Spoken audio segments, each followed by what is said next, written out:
भागवत जी में जो अक्षर मात्र को कृष्ण समझना है वो कैसे समझेंगे जी? क्योंकि महाप्रभु जी ने जहाँ पर सुबोधिनी जो अक्षरार्थ महाप्रभु ने किया है वहाँ तो वो अक्षरार्थ वो तो समझना समझ में है आता है। हाँ, कि भी इस अक्षर से ये महाप्रभु भगवान कहना चाहते हैं या भागवतकार कहना चाहते हैं। अब भागवते सर्वत्र भगवान एव वर्ण्यते, ऐसी एक प्रतिज्ञा है कि भागवत में सर्वत्र भगवान का ही निरूपण है। निरूपण भगवान का क्यों है? क्योंकि व्यास को जो असंतोष हुआ उसका निराकरण का उपाय नारद ने उनको बताया और भगवत यश का वर्णन करने पर उनको परम संतोष हुआ। तो जो भागवत को कहने वाले हैं उनको जिस प्रयोजन से वो भागवत कही, वो प्रयोजन से पृथक बात भागवत में कहीं कुछ सोची नहीं जा सकती है। ये उसमें युक्ति है कि क्यों भागवत में भगवान वर्णित है। इसलिए जैसे व्यास उवाच, ऐसे उवाच भी जितने जितने भी आते हैं वो भी भागवत का ही हिस्सा हैं। 18,000 श्लोकों में वो उवाचकों को भी गिना जाता है। उसका भी अर्थ कृष्ण ही लेना है।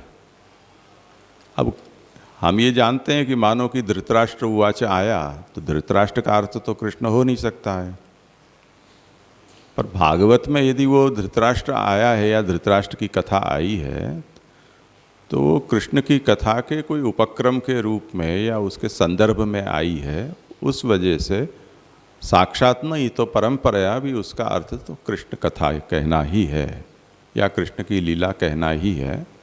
इस अर्थ में उसको हमें लेना है।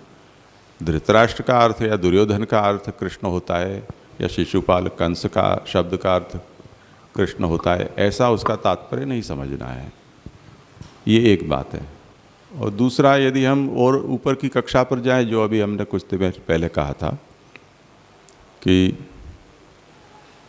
जितने भी वर्ण हैं, जितने भी पद हैं, वो शब्द ब्रह्म ही उस रूप में प्रकट हुआ है, इसलिए उसका अर्थ भगवान ही है। इस अर्थ में हम लें तब तो फिर सभी कुछ का है। भागवत का क्या कोई भी बोलेगा उसका अर्थ भी भगवान ही होता है। वो एक अलग कक्षा है, उसकी चर्चा हम नहीं करते हैं। वहाँ पे जितने अक्षर महाप्रभु जी ने सुबोधिनी जी में समझाए हैं वो एकाक्षर के ही है? नहीं, अच्छा, जिसका जो अर्थ होता है वहाँ पे है। हाँ। वो जी लास्ट में ये है ना, विवक्षित अर्थ के बोधक पद के संबंध को अन्वय का है। तो हम जैसे सब जगह पे देखे हैं कि अन्वय 2-3 तरह से करते हैं हम, कि ये अन्वय ऐसे करें तो पूरा श्लोक का अर्थ चेंज हो जाता है। कई बार हम अपनी टीका में या कहीं पे देखते हैं। तो एक बाजू हम ऐसे बोलते हैं कि वाक्य जो है वो नित्य है, तो जो अन्वय करके जो अर्थ प्रकट करेंगे वो तो अलग अलग टाइप के भी कभी करेंगे। मतलब जो अन्वय करता है उसके माइंडसेट से वाक्य, मतलब मैं वेद की भाषा में पूछ रहा हूँ कि वेद के अर्थ का जब अन्वय होता होगा उसकी सिस्टम से हुआ है तो हाँ बराबर, मतलब उसके अंग जो है उससे ही करने चाहिए अन्वय। सो तो है। अच्छा, तो उसका हाँ सॉरी, नहीं तो अन्वय करने वाले के माइंडसेट के हिसाब से हुआ तो फिर वो अनित्य वाक्य। वेद में महाप्रभु यही आज्ञा करते हैं कि ये सब प्रक्रिया स्थिर है। उसकी जितनी भी कोडिंग की गई है उसमें कहीं भी कोई भी नट बोल्ट ढीला नहीं है, न यहाँ से वहाँ कोई अक्षर हुआ है न कोई मात्रा हुई है।